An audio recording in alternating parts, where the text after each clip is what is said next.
Hey everybody, good afternoon. I wanted to briefly go over another example that will be helpful for the project. You got an example for number 1 on the questions, the math questions for the project, and this example is going to be for number 2. And I'm really just going to kind of step you through it, but with different numbers, and try to get you to think through it in a different way maybe than last time, but it should be enough, both of those 2 videos, this one and the last one, to get you through those 2 questions, which are the 2 big questions related to parabolas. So let me go ahead and do that. So let's pretend that we have, think in the book, in the problems you have 100 feet of fencing. I'm going to do it with 160 feet of fencing. So you have 160 feet of fencing in total, and what you're trying to do is surround the garden with 160 feet of fencing. The first problem, part of the garden is attached to the house. The garden's attached to the house, so one side of the garden is the wall of the house. In number 2, it's not the case. The garden is, like in the middle of a field, and you need to surround the entire thing by a fence. And the question is, if it's 160 feet of fencing, what has to be the maximum, or what have to be the dimensions of the garden? What kind of rectangle will it be so that the area is the biggest possible? And why? Because then you can grow more vegetables. So what I'm going to do is, let's start by just drawing one of these. If I drew a rectangular garden that's 160 feet of fencing, and let's say that's just 10 feet here. So 10 feet width. Well, if it's a 10 feet width and the whole thing's 160, then up here, I would go 160 minus 10 minus another 10. That's 160 minus 20. Well, that is 140. But this side's not 140 because these two have to be the same. These two together add up to 140. So if you divide 140 by 2, it gives you what each of these sides is. So they'll both be 70. Now if you do that, then the area of the garden is 10 times 70, which is 700 square feet. That's the area of that garden. Well, you could draw another one of these. You could do this all day. You could say, well, what if we made it 20 on this side? 20. It's definitely not drawn to scale because they look the same size, but whatever. 20 and 20, if I do 160 minus 40, I get 120. Divide that by 2, that becomes 60, and that becomes 60. Well, 20 times 60 now is 1,200. So if I do the area of this now,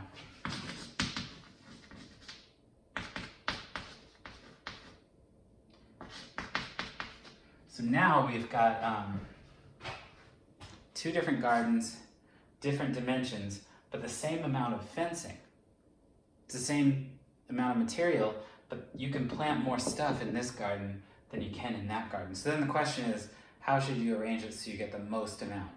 And that's where this formula we learned 2 videos ago comes in handy. So what I'm going to do before I go on and remind you of the formula is I'm going to just draw this again, but with an X. Instead of calling it 20 or 10, I'm going to call it X.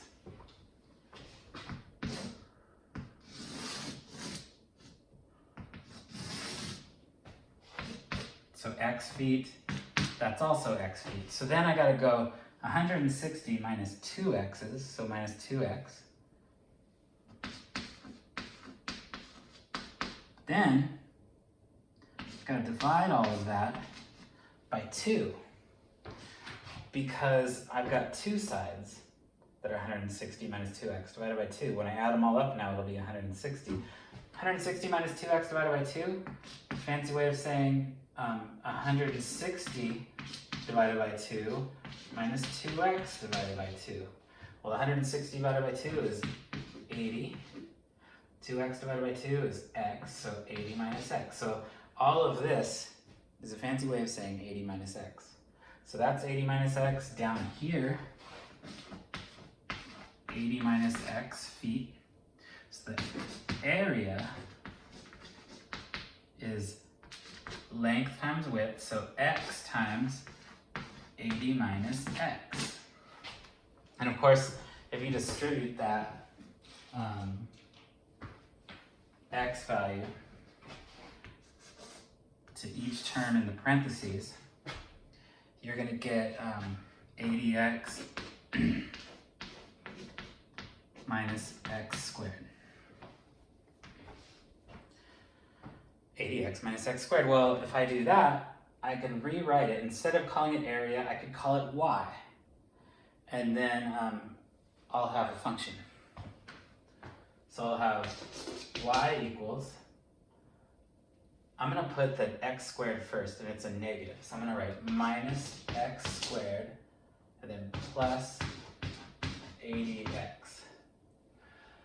And just to remind you, in that video, we had, there was a formula. So 2 videos ago, it was called Parabolas 3, I think. There's a formula, and that formula was based on this. We have y equals ax squared plus bx plus c. Then if you write x equals negative b divided by 2a, that's the x value of the vertex. So I'm going to put this formula back up off to the side so we have it. And then I'm going to use that information. See here, a is equal to negative 1. B is equal to 80, there is no C is equal to 0. I don't need C for my formula.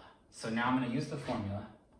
I'm going to say x equals negative b, so negative 80 over 2 times a, which is negative 1.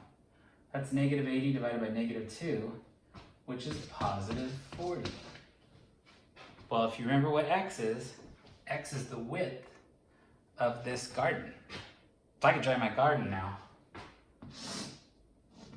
I'm trying to find the dimensions of the garden with the maximum area. That's the maximum, that's going to give me the vertex of the parabola. And this parabola is upside down because it's a negative leading coefficient. Whenever it's a negative in front of the x squared, it's a sad face, it's upside down. We're talking about a maximum at the top. And that value of x gives us where that vertex is. It's the x value of the vertex. And then we could plug it in and get the y value. But you could also do it using this. You know that x is equal to the width. So these are both 40 feet. We should write feet. Then the length has to be 160 minus these guys. That's 160 minus 80. 160 minus 80 is 80. And then 80 divided by 2 gives me these. Well, that's 40 also. And that gives me the dimensions of the parabola with the maximum area being 40 times 40, 1,600 square feet. So that should help you out with number 2. You're just going to do it with a different number and let me know how it goes.